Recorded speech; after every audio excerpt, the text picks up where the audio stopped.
If there's one thing I'd like to see change that I think would wipe out misandry and feminism, it's simply for every man to realise that where hatred of men is concerned, every individual man is the star of the show.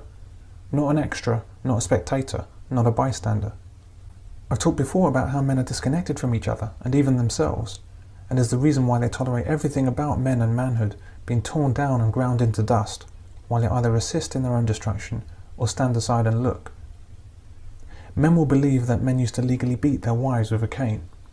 They'll believe that men used to rape their wives. They'll believe positively anything about what men used to do to women with the magical refrain of, in the past. I just don't think I could to be a married woman and give up all my assets to a man who was legally allowed to beat me and rape me and whom I couldn't divorce. Men will also believe anything negative about men in the Middle East, and the Far East, and Africa, and South America, and Antarctica, and the North Pole. Anywhere that's outside of about a dozen nations which feminists have labelled less bad than elsewhere for poor, innocent women. But even in the mainstream, we have Germaine Greer saying that fathers sexualise their daughters, and that effectively any man would rape given a chance.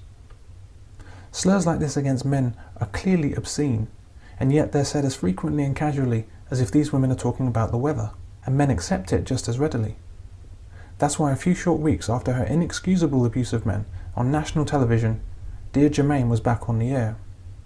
Well, I don't accept these unwarranted slurs against men, and for a very simple reason. And the reason is, I take it personally. I don't mean in an overly emotional sense, nor in the feminist sense of making the personal political. I mean in the good old-fashioned empathetic sense. I put myself in place of the other men they're maligning. I imagine that the other man they're talking about is me. When women talk of imaginary abuse suffered in the past at the hands of our brutal fathers and grandfathers, I put myself in those men's shoes. Is that what I would do? Is that what anyone I know would have done? It's not some other faceless man from some other nameless country she's talking about. She's talking about me. When you know that you are the one firmly in the spotlight, that the bell tolls for you, it changes everything. It's easy to ignore fingers pointing at someone else, and even weapons pointing at someone else, but not so easy to ignore those fingers pointing at you, and not so easy to ignore those weapons pointing at you. One of the ways it struck me was the British Airways policy of not allowing men to sit next to unaccompanied children.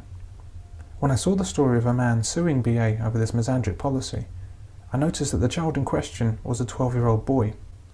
I wondered if that boy was old enough to realise that in just a few years he himself would turn 18 and become a man, and then he would be subject to the very same policy. In other words, did that boy realise that the man being forced to move away from him was he himself in a few years' time? Men should understand that the anti-rape poster on the wall is directed right at you, not some other man. The man being told to move away from children is you. One of the abusers of 1 in 4 women is you. The man who might spike some women's drink is you. The women marching to take back the night march because of you. You are the danger they chant about. You are the man it's all about. Do you accept it? Are you the rapist, the wife beater, the abuser? The man who would be beating and raping the nearest woman at this very moment if it were not for the laws that tireless, strong, feminist women have fought for? That if only the law allowed it, you'd be at the hardware store right now, purchasing a cane no thicker than the width of your thumb, that you would eagerly be taking home to introduce to your wife's skull. Women believe this history. Women believe this of you. Do you believe it as well? And if it's not true of you, is it true of your family or friends, or your dad or granddad? Do you believe this of them? If you were born 100 years ago, or 1,000 years ago, or any other time in history these women wail about, do you think that then you'd want to beat your wife, then rape her, then beat her some more, before sitting down to eat your own children? This is basically the feminist narrative, which women accept, describing women's treatment at the hands of men in the past. Or let me rephrase. This is the feminist narrative, which women accept, describing women's treatment at the hands of you in the past. Do you accept that? Get offended. Do something about it and change will come. It needs no further activism beyond not accepting the label of evil. Since I found out about their policy, I don't buy British Airways tickets anymore, which has maybe cost them all of £2,000 over time. Micro money to British Airways. But not if 100,000 men did the same. No emails, no placards, no marches, no speeches, no newspaper articles, no nothing. Except I simply buy my tickets elsewhere. If not too many more men did the same, BA would no longer exist as a company, and everyone would know why. How long do you think misandry would last if even one company fell to a few good men feeling offended? A relatively few men taking it personally?